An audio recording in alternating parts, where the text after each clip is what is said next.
Welcome back. आप देख रहे हैं जियो पाकिस्तान, अब्दुल्ला हुमा के साथ, और अभी आगे बढ़ेंगे और नई कोरोना पॉलिसी से मुताल्लिक एब्सोल्युटली जी। आपको बताएं कि पंजाब और खैबर पख्तूनख्वा में शॉपिंग मॉल्स खुलने वाले हैं, लेकिन पंजाब में पब्लिक ट्रांसपोर्ट की बहाली पर मामलात जो हैं वो वाज़ेह नहीं हैं। दूसरी तरफ पब्लिक ट्रांसपोर्ट के सिलसिले में सिंध ईद तक का इंतज़ार करेगा। बलोचिस्तान को ट्रांसपोर्ट खोलने पर सख्त तहफ़्फ़ुज़ात हैं। वज़ीर आला पंजाब उस्मान बुज़दार ने ट्रांसपोर्ट और ऑनलाइन टैक्सी सर्विसेज खोलने की इजाज़त दे दी है और किरायों में भी 20% कमी का ऐलान किया गया है। बड़े शॉपिंग मॉल्स को SOPs के तहत खोलने का फैसला हुआ है। जुम्मतुल विदा और ईद उल फितर की नमाज के लिए SOPs जारी होंगे। खैबर पख्तूनख्वा हुकूमत ने भी पीर से तमाम पब्लिक ट्रांसपोर्ट तय करता ज़ाब्ता कार के तहत खोलने का फैसला कर लिया है। पीस के साथ ट्रांसपोर्ट को खोलने की बात हुई है। इंशाअल्लाह ताला ट्रांसपोर्ट को चलाने की इजाज़त दी जाएगी। जिस तरह पेट्रोल की कीमतों में कमी हुई है, उसी रेशो से ये किराए में कमी करेंगे। खैबर पख्तूनख्वा ने हुकूमत ने अवामी सहूलत के खातिर पीर से तमाम पब्लिक ट्रांसपोर्ट को SOPs के साथ खोलने की इजाज़त दी है। लेकिन पब्लिक ट्रांसपोर्ट एसोसिएशन ने ऐलान किया कि वो पंजाब में कल से गाड़ियां नहीं चलाएंगे और नए SOPs जारी होने तक ट्रांसपोर्ट नहीं चलेगी। तो पंजाब में पब्लिक ट्रांसपोर्ट पर थोड़ी सी कन्फ्यूजन ही चल रही है। बहरहाल खैबर पख्तूनख्वा हुकूमत ने वाज़ेह किया है कि हुकूमती शराइत पर अमल ना हुआ तो दोबारा सख्त लॉकडाउन होगा। जब कोऑपरेशन किया जाएगा, SOPs पे हमारी डिस्ट्रिक्ट एडमिनिस्ट्रेशन के साथ अमल दरामद होगा तो हम इन नरमियों में मजीद नरमियाँ कर सकते हैं। लेकिन अगर SOPs का ख्याल नहीं होगा और उस पर अमल दरामद नहीं होगा, उसकी वजह से कोरोना वबा जो है वो स्प्रेड होगा, तो उसमें फिर हमें सख्तियाँ करनी पड़ेगी दोबारा। सिंध हुकूमत का कहना है कि पब्लिक ट्रांसपोर्ट ईद के बाद खोली जाएगी। हतमी मंजूरी वज़ीर आला सिंध पीर को देंगे। प्राइम मिनिस्टर साहब वो फैसला करते हैं तो हम उस पर अमल करेंगे। अब ये जो गू मगू की कैफियत होती है और जो कन्फ्यूजन की कैफियत होती है, इसी वजह से ये इस तरह हुआ है। ज़ाहिर है हमारे तहफ़्फ़ुज़ात तो थे ना, लेकिन अगर एक फ़ैसला हुआ है तो उसको होना चाहिए।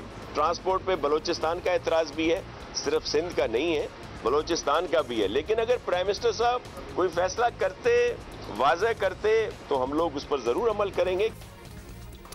अच्छा जी, आपको बताते हैं कि सिंध हुकूमत का कहना है कि पब्लिक ट्रांसपोर्ट ईद के बाद खोली जाएगी। हतमी मंजूरी वज़ीर आला सिंध पीर को देंगे। और इसके अलावा कराची में ताजरों ने ऐलान किया है कि वो कल से भरपूर कारोबार करेंगे और हुकूमती औकात जो हैं, जो वक्त बताया है, उस पर अमल नहीं होगा। ये बड़ी उन्होंने क्लियर कट के बात भी कर दी है। सबसे पहले सूरत हाल ना पैदा हो जाए, लेट्स सी क्या होता है। इस पर हम ताजरों का मौक़िफ़ भी लेंगे और सबसे पहले बात करेंगे तर्जुमान बलोचिस्तान हुकूमत लियाकत शाहवानी साहब हमारे साथ मौजूद हैं। शुक्रिया शाहवानी साहब। शाहवानी साहब, पंजाब और खैबर पख्तूनख्वा तो शॉपिंग मॉल्स और पब्लिक ट्रांसपोर्ट बहाल करने जा रहे हैं। सिंध का फिलहाल ऐसा कोई इरादा नहीं है। ईद के बाद की बात की जा रही है पब्लिक ट्रांसपोर्ट को लेकर भी। बलोचिस्तान हुकूमत का क्या प्लान है? तमाम मार्केट्स हमारे खुले हैं। 5 बजे के बाद जो है तमाम मार्केट्स, तमाम सेक्टर्स बंद हो जाते हैं। तमाम शॉपिंग मॉल और सिर्फ उसमें जो ब्लड बैंक है, मेडिकल स्टोर और डेयरी प्रोडक्ट्स, ये 24 घंटे खुले रहते हैं। इसमें रेस्टोरेंट टेक अवे सर्विस भी शामिल है। बाकी रही बात पब्लिक ट्रांसपोर्ट की, हमारे जो ताजिर तंजीमें हैं उन्होंने हमसे ये कमिटमेंट किया था कि अगर लॉकडाउन को रिलैक्स किया जाए तो वो तमाम मार्केट्स में SOPs पे अमल दरामद के खुद भी पाबंद होंगे और कस्टमर्स को भी पाबंद बनाएंगे। लेकिन उन्होंने ये अपना वादा मुकम्मल वफा नहीं किया। अभी उसी को मद्देनजर रखते हुए हमारे जो पब्लिक ट्रांसपोर्ट एसोसिएशंस हैं वो भी बलूचिस्तान गवर्नमेंट से रब्ता कर रहे हैं और वो भी यही वादा करने की कोशिश कर रहे हैं कि अगर पब्लिक ट्रांसपोर्ट को खोल दिया जाए, बैन लिफ्ट किया जाए, तो वो पब्लिक ट्रांसपोर्ट में जो ड्राइवर्स हैं, क्लीनर्स हैं, पैसेंजर्स हैं, वो तमाम जो है SOPs वहाँ पर फॉलो खुद भी करेंगे और पैसेंजर्स को भी इसका पाबंद बनाएंगे। लेकिन जो ताजिर तंजीमों का हमने जो कमिटमेंट लेवल देखा, उसको देखते हुए हमें खौफ है कि हमारे पब्लिक जो ट्रांसपोर्ट एसोसिएशन के नुमाइंदगान हैं शायद वो भी इन कमिटमेंट पर अमल दरामद नहीं करा सकें।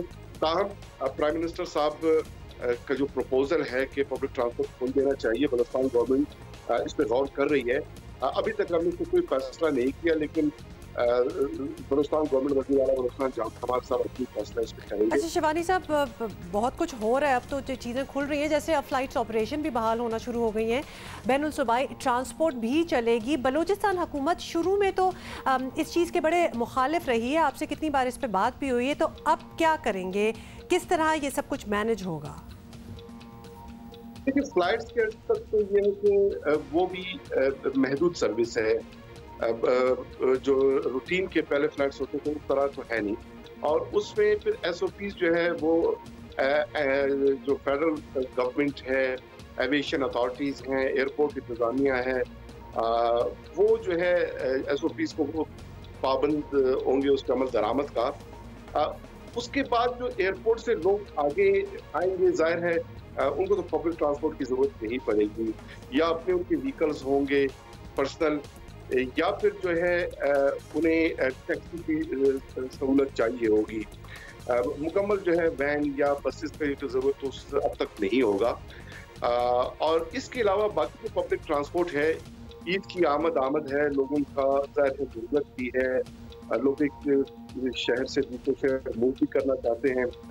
अगर ईद की हद तक बात की जाए तो बलूचिस्तान गवर्नमेंट ने पहले ही ईद सादगी से मनाने का ऐलान किया है, और हमने आवाम से भी यही गुजारिश की है कि ईद सादगी से मनाएं, और हमारे जितने भी ऑफिशियल जो तकरीबात होते हैं, मिलन पार्टीज का जो एक हमारा रवायत रहा है, उस पे भी हमने पाबंदी आयद की है।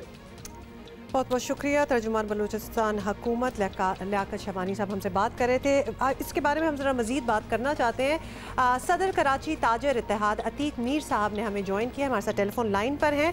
अतीक मीर साहब, कल से आप लोग 24 घंटे के लिए बाज़ार खोलने का ऐलान कर रहे हैं, तो ये तो सिंध हुकूमत के अहकामात के टोटली अगेंस्ट है, खिलाफ वर्जी है बिल्कुल, तो क्या कहेंगे इस बारे में और किस तरह करना है?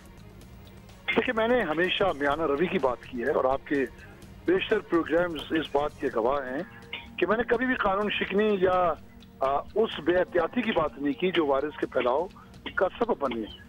लेकिन हुकूमत की गलत हिकमत अमली के खिलाफ आवाज उठाना और ताजरों का मुसलसल इस्तेहसाल, इस पर बात करना कि मेरा हक है एक नुमाइंदा होने की हैसियत से।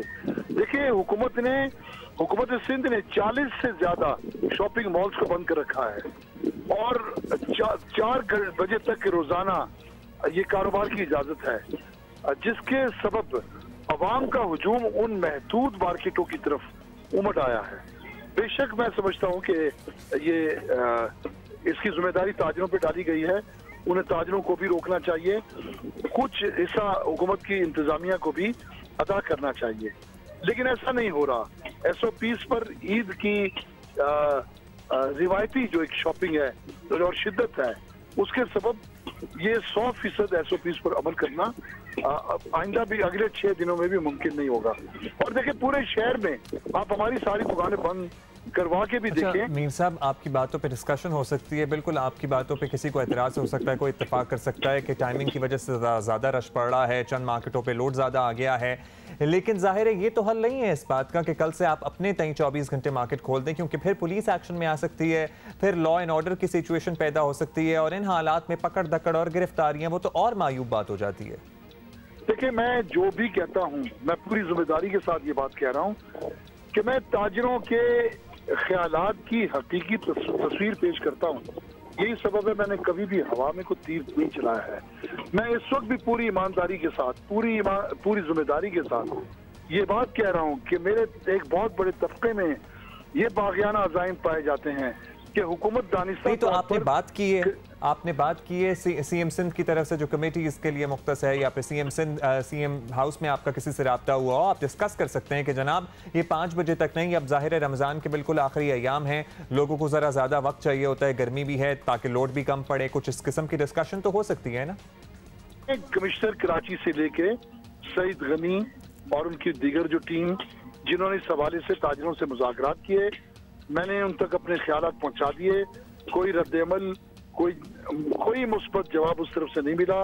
तो मैंने ये बात कही कि देखिए, मैंने रोक रखा इन लोगों को मैंने कभी नहीं कहा कि आप उमड़ आए, जबरदस्ती करें, कानून तोड़ दें, लेकिन अब ये तो बहुत अच्छी बात है टूटता। जी। अतीक मीर साहब, फाइनली आपसे ये भी पूछना चाहते हैं कि इस साल इन हालात में ईद पर कराची से कितनी मालियत का कारोबार तवक्को कर रहे हैं आप? पाकिस्तान की तबाही, मुआशी तबाही का इससे बड़ा क्या सिग्नल होगा, साइन होगा कि ये जितने दिन भी गुजरे हैं, जो शॉपिंग का मौका मिला है, इसमें ऑनलाइन जो शॉपिंग है वो भी कुछ खवातीन के कपड़ों और बच्चों की किसी हद तक जारी है। लेकिन मैं पूरे जिम्मेदारी के साथ कह रहा हूँ कि 10 अरब रुपए की भी खरीदारी नहीं हो सकी, जबकि पिछले दिन ना हो सकेगी, क्योंकि दिन बाकी हैं। मैं उनको भी शामिल करके कह रहा हूँ कि जो औसत इस वक्त मौजूद है, पिछले साल ये पाकिस्तान का एक पिटा हुआ साल था, वो भी 35 अरब रुपए की इतने बड़े शहर में ताजरों ने फरोख्त की थी, जबकि 2015 पाकिस्तान की माशी तारीख का शानदार साल था जब कराची पुरअमन अच्छा हुआ। मीर साहब, टाइम बड़ा कम है, इस साल की तवक्को बता दें, एक्सपेक्टेशन क्या है, फिगर? इस साल जितना भी ग्राफ बढ़ेगा 10 अरब से ऊपर नहीं जा सकेगा। राइट, बहुत बहुत शुक्रिया अतीक मीर साहब हमसे बात करने का। बहुत शुक्रिया आपका अतीक मीर साहब हमारे साथ मौजूद थे और बड़ी अलार्मिंग बात है, मेरे ख्याल है डिस्कशन हो सकती है इस बात पे, लेकिन बात अभी हो हमने सकती है। ब्रेक लेनी है। हाँ, ब्रेक के बाद see you in just a bit.